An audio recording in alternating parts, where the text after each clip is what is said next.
Hey guys, I'm John Setzler and welcome back to Atlanta Grill Company. Today we're going to fire up the Kamado Joe Classic 3 and we're going to do one of our 24-hour briskets. This is a very interesting process where you don't have to worry so much about the temperature. You're going to cook at a little lower temperature. You're not really going to pay much attention to the temperature of the meat. And 24 hours after you start, you're going to have a perfectly done brisket. So let's get started.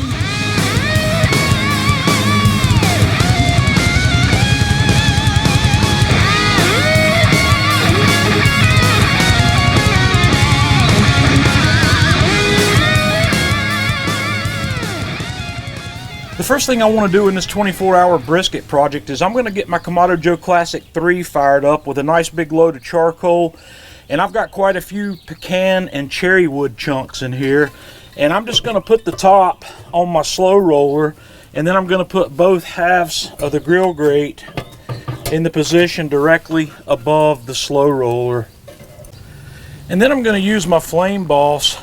I'm going to set this grill up to run at 190 degrees Fahrenheit for this 24-hour long cook. And we're just going to let the flame boss drive for us. Okay, I spent a little time trimming on this brisket. I've got a 10.5 pound or so prime grade brisket that I bought from Sam's Club, and I've trimmed off some of the fat, and we're going to season this guy with the Atlanta Grill Company Himalayan Sherpa, which is a salt, pepper, and garlic blend. And I'm going to start on the back side here.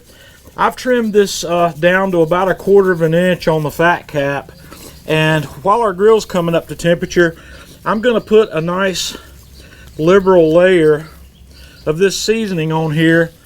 And I'm going to pat it in, and I'm going to let it sit here for about 5 to 7 minutes and let that adhere.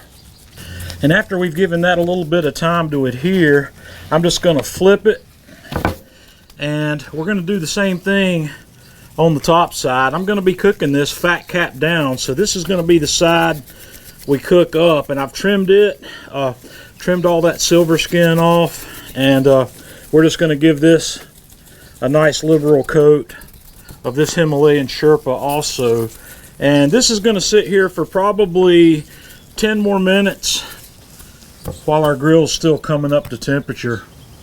Alright folks, our grill is up to temp. I'm going to relocate that probe here for just a minute. I've got a rib rack on here, or a roasting rack. Since this piece of meat's fairly long, I'm going to drape it right over the rack, which makes it fit nicely on the Kamado Joe Classic 18-inch grill. So we're going to close this guy up, and it's going to cook for 12 hours before we come back and do anything else. I'm not even going to need to open the grill. So we're going to put 12 hours on that, and then we'll be back. Okay, we've been going 12 hours, and we are at a stage now where we're going to move on to the next step. What I'm going to do is I'm going to take this off. We are going to wrap this in foil and put it back on the grill. And I'm going to remove the rib rack at this point because our brisket's shrunk enough where we don't need that. So let me get this wrapped up and we'll be right back. Okay, I have our brisket wrapped back up. So we're going to put it right back on here in the foil and close this grill up. And we're going to go for another 12 hours.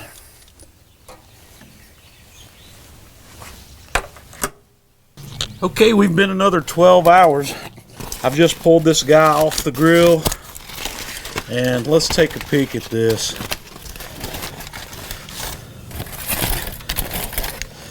Oh yeah. And boy, this thing is just butter tender. So it's even butter tender right down here in the thin part of the point. So I'm going to wrap this up and we're going to rest it for a couple hours. Okay guys, I've taken this out of the rest and we're going to slice into this guy and have a look. Man, this thing looks beautiful.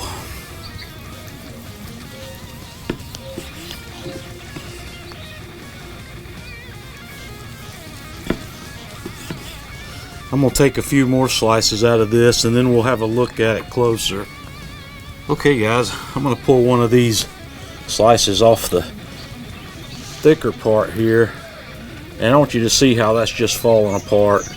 It's if brisket can be too tender, man, that's it.